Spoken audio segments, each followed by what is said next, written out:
बस ठीक जय श्री राम। मैं काफी समय से एक ही बात पर बोलता चला आया हूँ और बोलता हूँ और बताता हूँ सबको। गृहस्थ आश्रम वालों को तो खास करके बताता हूँ, क्योंकि मैं गृहस्थ आश्रम का ही ब्राह्मण हूँ और वेद पाठी हूँ।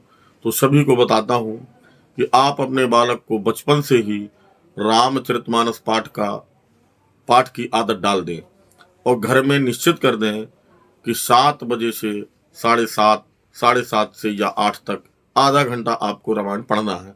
सभी को घर में रामायण पढ़ना है। यदि 5 दोहे या 11 दोहे जिस घर में रामायण होती है, उसका घर मर्यादित बना रहता है। और जब मर्यादित होता है तो महाराज फिर मर्यादा पुरुषोत्तम श्री राम की तरह उसकी संतान होती है और उसी सेवा भाव में वो गृहस्थ आश्रम में लगी रहती है। समय है कि आप कथा सुनने चले जाते हैं लेकिन अपने बच्चों को कभी नहीं बताते। आप दान देने चले जाते हैं लेकिन अपने बच्चों को कभी नहीं बताते। और दूसरा विषय ये है कि दान देने की प्रक्रिया भी आप बदल देते हैं। घर में चोरी करके दान करते हैं। ऐसा भी कभी नहीं करना चाहिए। मैं माताओं से भी बार बार ये कहता चला आया हूँ कि अगर आपकी माँ, यानी जिसको आप सासू माँ कहते हैं, अगर वह घर में दुखी है तो यह देवी माँ कैसे प्रसन्न हो सकती है। आप इसमें चुंदरी नहीं, नारियल नहीं, अपितु कुछ भी चढ़ा दें तब भी यह प्रसन्न नहीं होगी। बार बार यही कहता चला आता हूँ कि जिसके घर में पिता सुखी नहीं, पिता की सेवा नहीं कर सकते, पिता के मन के अनुसार आप कार्य नहीं कर सकते, पिता को प्रसन्न नहीं कर सकते, तो यहाँ शिव जी के पास आते हैं, जल चढ़ाते हैं, तो यहाँ कोई फायदा होने वाला नहीं है। ज्योतिषी हूँ मैं, ज्योतिष के लिए भी लोग आते हैं, उनको भी मैं मर्यादा के ही पाठ पढ़ाता हूँ। और जब भी पूजा करता हूँ तब भी मर्यादा का पाठ पढ़ाता हूँ, क्योंकि मर्यादित रहना बहुत जरूरी है। जिसका घर मर्यादित नहीं है उसका घर बेकार है। क्योंकि आज के समय में लोग कोठियां तो ढूंढते हैं लेकिन संतान बहुकल्पिक सोचते हैं कि एक ही बेटा पर्याप्त है, एक ही बेटी पर्याप्त है। ऐसा नहीं है। आप कोई उसके रखवारे नहीं हैं, क्योंकि उनको पालता भगवान है, आप नहीं पालते।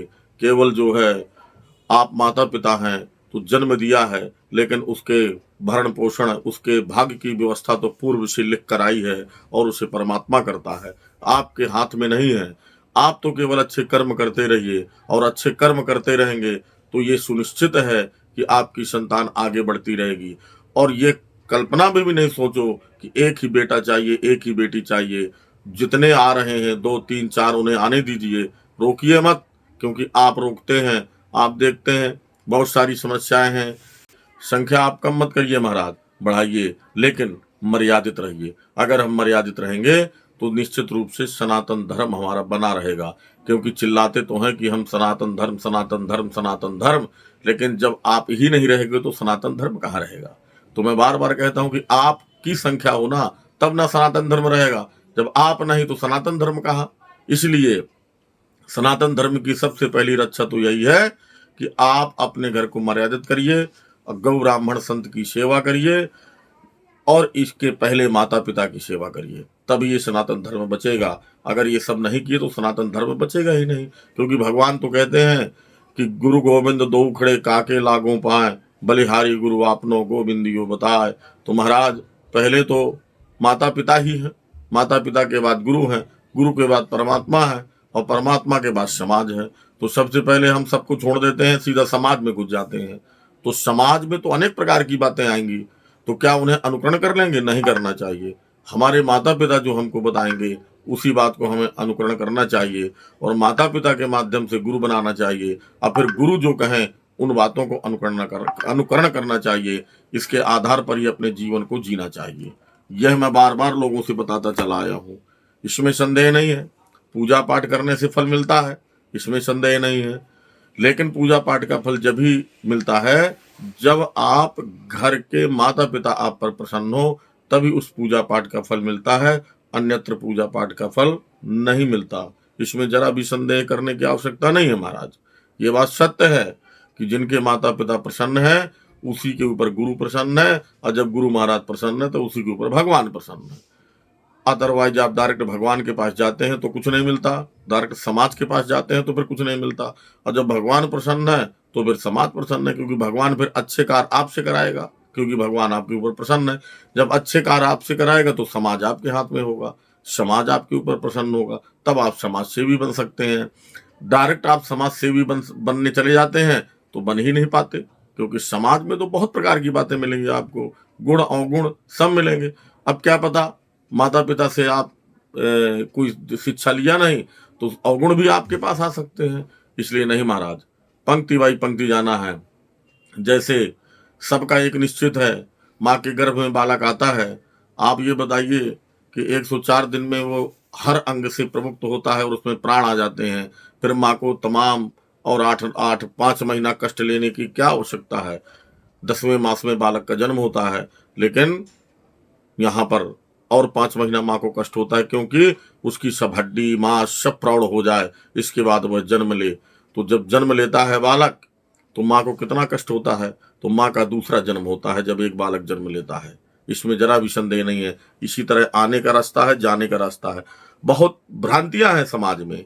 बहुत लोग कहते हैं सीधा सा काम करिए महाराज, मृत्यु हुई उसको जो है अग्निदाह संस्कार करिए और तुरंत 13वीं करिए, तुरंत 10वां करिए और निपटा दीजिए। ऐसा नहीं है महाराज। जैसे वो 10वें मास वही कन्या, 10वें मास में जो बालक का जन्म होता है ना, उसी तरह वो 10वें दिन प्रेत बनता है, और जब प्रेत बनता है तब पुत्र के द्वारा उसे मुक्ति की गुहार लगाता है। तब वह पुत्र जो है एकादशाह करता है, द्वादशाह करता है और त्रयोदशाह करता है, तब मुक्ति मिलती है। लेकिन बहुत भ्रांतियां हैं। 3 दिन 4 दिन में सब क्रिया कर देते हैं और छुट्टी बनाकर घर बैठ जाते हैं, और झांसा क्या देते हैं, बेटे को नौकरी से छुट्टी नहीं मिलेगी। अरे बेटे का कल पैर टूट जाएगा तो फिर क्या होगा, तब तो छुट्टी मिलेगी। इधर त्योहार आ गया है, अरे ये वाला त्योहार नहीं होगा, अगली बार से हर बार त्योहार होंगे। एक बार तो त्योहार नहीं होगा। लेकिन हमारे माता पिता को तो रोज नहीं मरना ना, उन्हें तो एक दिन मरना है। तो उनकी क्रिया को अवधगति से पूर्ण रूप से तरीके से करना चाहिए। जैसे आने का रास्ता है वैसे ही जाने का रास्ता है, इसमें जरा भी संदेह नहीं है। बाण पुत्र पिता के धर्मा, खेती उपजय अपने कर्मा। जिस तरह किसान अपने कर्म के द्वारा खेती को उपजाता है, इसी तरह हमारे गृहस्थ आश्रम में महाराज जैसा हम कर्म करते हैं वैसी हमारी संतति होती है, जैसा हम धर्म सिखाते हैं वैसी हमारी संतति होती है। तो हमारे धर्म और कर्म दोनों जुड़ते हैं, उसी का नाम संतति है, और वही संतति आगे बहुत कुछ करती है। इसलिए इस बात का ध्यान रखना चाहिए कि सनातन धर्म जिंदा जब ही रहेगा जब हम जिंदा रहेंगे, और हमारे जिंदा होने का एक ही रास्ता है कि सब कुछ मर्यादा पुरुषोत्तम भगवान श्री राम पर छोड़ देना है, किसी पर नहीं छोड़ना है। भगवान श्री राम जी का कितना बड़ा परिवार था, भगवान श्री कृष्ण जी का कितना बड़ा परिवार था। तो भगवान कहते हैं तुम परिवार बढ़ाओ ना, छोटा क्या करना है, बाकी सब रक्षा मैं करूंगा। तो ये भगवान रक्षा करते हैं, आप कोई रक्षा नहीं करते। आप तो एक प्राणी मात्र हैं, और चलाने वाला तो संसार कोई और है। बिनु पग चले सुने बिनु काना, जो बिना पैर के आता है और बिना कान के सुनता है, उसी का नाम परमात्मा है। तो इसलिए ये बात ध्यान रखें कि परमात्मा को सब दिखाई देता है, सब सुनाई देता है, लेकिन आप उनके आने की आवाज आपको सुनाई नहीं देती। तो इस बात का ध्यान रहे। यज्ञ यज्ञादि करें, क्योंकि जिसके घरों में यज्ञ नहीं होते उसका घर शून्य हो जाता है महाराज। क्योंकि यज्ञ की महिमा बताऊं, जब यज्ञ अच्छे शुद्ध तरीके से होता है तो समय पर वृष्टि होती है, और जब समय पर वृष्टि होती है तो अन्न पैदा होता है, और अन्न जब पैदा होता है तो प्राणियों की रक्षा होती है। लेकिन आज के समय में यज्ञ कैसा होता है वो भी सुन लीजिए महाराज। बाजार से बनी हुई सामग्री को आप उठा लेते हैं और सीधा स्वाहा स्वाहा स्वाहा कर देते हैं महाराज। वो तो घास फूस है बाजार में। आप तो ऐसा कोई बाजार का चीज उठाकर सीधा नहीं खाते, आप तो बहुत ज्यादा देखते हैं। गेहूं लाते हैं, धोते हैं, इसके बाद सुखाते हैं, फिर पिसाते हैं, फिर वो आटा तैयार होता है, तब आप रोटी खाते हैं। इसी प्रकार परमात्मा के लिए भी जो सामग्री बनाए, तांडुल, आप तिल जौ चावल खांड घी, ये 5 चीजें मिला करके हवन करना चाहिए। अब इसमें जो है तरह तरह है, जिस यज्ञ के लिए है उस यज्ञ की तमाम प्रकार की जड़ी बूटियां हैं, उस यज्ञ के माध्यम से दी जाती हैं। जैसे जड़ी बूटियां दवाओं के आधार पर हमको स्वस्थ करने के लिए दी जाती हैं, इसी तरह यज्ञ के द्वारा हमें उसकी शक्ति प्रदान करने के लिए जड़ी बूटियां मिलाई जाती हैं। लेकिन ऐसा नहीं कि बाजार का घास फूस मिलाया और हवन कर दिया। तो यज्ञ हर प्राणी को करना चाहिए। और घर में स्वयं करना चाहिए। अगर आप यज्ञ स्वयं भी नहीं करते तो महीने, 3 महीने, 6 महीने, साल भर में एक बार ब्राह्मण को बुला करके यज्ञ घर में कराना चाहिए। क्योंकि जिस घर में यज्ञ होता है, यजन होता है, उसका घर प्रफुल्लित तो होता है, किसी प्रकार का कोई दोष नहीं रह जाता, किसी प्रकार की कोई बाधा नहीं रह जाती। लेकिन यज्ञ वास्तविक वेद मंत्रों से और श्रद्धा समाकम प्रजाते, श्रद्धा और मेधा से, मेधा माने अच्छे मन से और श्रद्धा माने अच्छे विश्वास से कि मैं यज्ञ करूंगा तो मेरा काम ऐसा हो जाएगा, तब यज्ञ करना चाहिए। ये दोनों चीजों को अपने ऊपर उतार लेना चाहिए और विद्वान ब्राह्मण को बुला करके यज्ञ कराना चाहिए ताकि यज्ञ से आपको फल मिले। तो यज्ञ भी करना मनुष्य के लिए बहुत अच्छा है। जिस घरों में यज्ञ नहीं होते उसका घर भी शून्य हो जाता है। इसलिए यज्ञ की ओर भी बढ़े और मंदिर आना इसलिए आवश्यकता है। आप ये बताइए कि जब परमात्मा के सामने आप रोज खड़े हो जाएंगे आकर के, तो परमात्मा अपने आप जान जाएगा इसको क्या चाहिए और मुझे इसे क्या देना चाहिए। इसलिए परमात्मा के यहाँ हाजिरी लगाना भी जरूरी है। अगर आपके मोहल्ले में कोई भी मंदिर है तो आप ठाकुर जी के पास, माता जी के पास, राम जी के पास, कृष्ण जी के पास सब विराजमान मूर्तियां हैं। एको हम द्वितीयो नास्ति, एक में ही सब देवता देवी हैं। तो जिस भगवान पे आपका अच्छा मन लगता है उस परमात्मा के सामने आप खड़े होइए और हाथ जोड़िए और प्रणाम करके जाइए। सो तुम जानहु अंतर्यामी पूर्व मोर मनोरथ स्वामी। भगवान को कोई बात बतानी नहीं पड़ती, भगवान सब जानता है।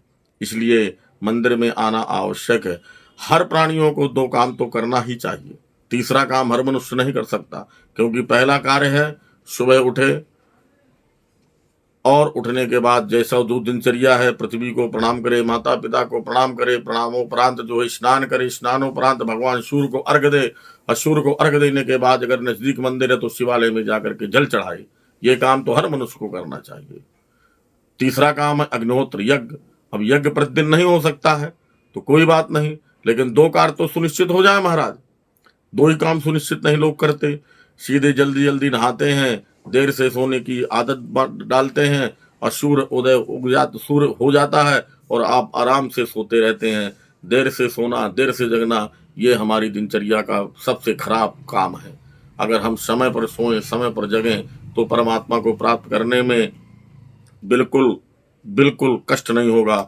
बड़ी सहजता से भगवान प्राप्त होते हैं और बड़ी सहजता से हमारी बुद्धि निर्मल रहती है, इसमें जरा भी संदेह नहीं है। देखिए, यज्ञ एक बहुत बड़ा विषय है। यज्ञ कैसे करना चाहिए, तो यज्ञ एक बहुत बड़ा विषय है। हर देवी देवताओं का यज्ञ होता है, लेकिन जो दैनिक यज्ञ होता है उसकी मैं परिभाषा आपको समझा देता हूं। दैनिक यज्ञ के लिए आपको कुछ नहीं करना है। तिल, जौ और चावल। तिल का आधा चावल, चावल का आधा जौ, जौ का तो 3 चीज हो गई, तिल, जौ, चावल। और उसमें खांड, मीठा अनुसार जो है बूरा मिला दे या खांड मिला दे और उसके अनुसार थोड़ा सा घी मिला करके उसको बना के रख लें। अब आपकी सामग्री तैयार है, एक डिब्बे में आपकी तैयार हुई सामग्री रखी है। इसके बाद अब घरों में पक्के घर बने हुए हैं तो व्यवस्था नहीं है, तांबे का कुंड रखिए एक छोटा सा। तांबे के कुंड में उसको धुलिए, धुलने के बाद उसको रखिए। रखने के बाद जो है उसमें थोड़ा सा गंगा जल का छींटा लगाइए, रोली चावल छोड़िए यज्ञ कुंड में। यज्ञ कुंड में रोली चावल छोड़ करके कोई मंत्र अगर आपको नहीं आता है कि अग्निमीले पुरोहितम यज्ञस्य देव मृत्युजम होतार मृतधातमम, तो अगर कोई भी मंत्र नहीं आता है, अग्निरिकी पवमान पांचजन्य पुरोहिता, ये कोई भी मंत्र छोड़ दीजिए। आप हाथ जोड़ करके अग्निदेव से प्रार्थना करिए और कपूर रख करके अग्नि को प्रज्वलित कर दीजिए और अग्नि को प्रज्वलित करके हाथ में जल लीजिए। अग्निदेव का जो गोत्र है वो शांडिल्य है। शांडिल गोत्राय नमः, अग्निदेवताय नमः। अग्निदेवता को इस तरह जल घुमा करके प्रणाम करिए और प्रणाम करके समिधा लगाइए। और जब समिधा माने लकड़ी जिसको बोलते हैं, लकड़ी नहीं बोलना चाहिए, समिधा बोलना चाहिए, तो छोटी छोटी समिधा उसमें लगाइए। और समिधा लगाने के बाद एक थोड़ा छोटा सा पात्र आप अपने आगे रखिए और घी का पात्र रखिए और 5 आहुति देना है। अग्न ए स्वाहा इदम अग्न ए नमः, इंद्राय स्वाहा इदम इंद्रियाय नमः, सोमाय स्वाहा इदम सोमाय नमः, ओम भुवः स्वाहा इदम वावे नमः, ओम स्वः स्वाहा इदम आकाशाय नमः। 5 आहुति देना है। तो पहले स्वाहा, स्वाहा के बाद 1 बूंद जल लगाना है, जल में डालना है तो 5 आहुति तो आपको ऐसे भगवान को देना है। इसके तत्पश्चात आपको सामग्री लेना है। सामग्री से आप गायत्री मंत्र से ऐं ह्रीं क्लीं चामुंडाय बिच्चे स्वाहा त्र्यंबकम यजामहे सुगंधिम पुष्टिवर्धनम उर्वारुकमे बंधनात् मृत्योर्मुक्षीयमामृतात् स्वाहा, जो भी मंत्र आपके आते हैं ऐसे आहुति देना है दिनचर्या में। गणेश सूर्याय स्वाहा, चंद्रमसे स्वाहा, अंगारकाय स्वाहा, बुम्बुधाय स्वाहा, ब्रह्म बृहस्पतये स्वाहा, सोम शुक्राय स्वाहा, शम शनिश्चराय स्वाहा, रांगराहवे स्वाहा, केंकेतवे स्वाहा। ऐसे नवग्रहों का आप आहुति दे सकते हैं। इस तरह की आहुति जो है आप 20, 25, 30, 31 जितनी आप आहुति दे सकते हैं। जिन जिन भगवान का नाम स्मरण आ जाए, नमः शिवाय स्वाहा। दुर्गा जी का श्लोक नहीं याद है, दुर्गा ही स्वाहा। शंकर जी का श्लोक नहीं आता है, नमः शिवाय स्वाहा। ऐसे आपको देना है, क्योंकि अग्निदेव दूत का कार्य कर रहे हैं। अग्निदूतम पुरोदधे, अग्निदेव उस टाइम दूत का काम करते हैं। जिस भगवान का नाम लेकर के आप आहुति देते हैं, उस भगवान के पास वह आहुति पहुंचा देते हैं। आपका ग्रास माने भोजन, वह ग्रास भगवान को आप पहुंचा देते हैं, अग्निदेव महाराज। इसलिए श्रद्धा से यज्ञ करें। अब यज्ञ जब पूरा हो जाए तो यज्ञ करने के बाद हाथ जोड़ करके भगवान से प्रार्थना करना है। आवाहनम न जानामि तवार्चनम, कुछ नहीं आता है, हाथ जोड़ करके कान पकड़ करके नाक लगा दीजिए, जमीन में रगड़ दीजिए कि भगवान जो भी गलती है सारी क्षमा करना। और हे अग्निदूत, अग्निदेव महाराज, जो आहुति मैंने जिस भगवान के लिए दिया उन्हें भगवान तक पहुंचा देना, यही मेरी आपसे प्रार्थना है। और इसके बाद भगवान अग्निदेव का विसर्जन कर देना है। 2 चावल उसके अंदर छोड़ देना है और भगवान से कहना है कि अब कल फिर मैं आपका आह्वान करूंगा, हे अग्निदेव। अब आप अपने गंतव्य को प्रस्थान कर दें, अपने स्थान को पहुंच जाएं। और ये सब करके इसके बाद उसकी भस्म अपने मस्तक और गले में लगा लेना है। यही दिनचर्या का यज्ञ है महाराज, इसलिए यज्ञ करना जरूरी है। जय श्री राम।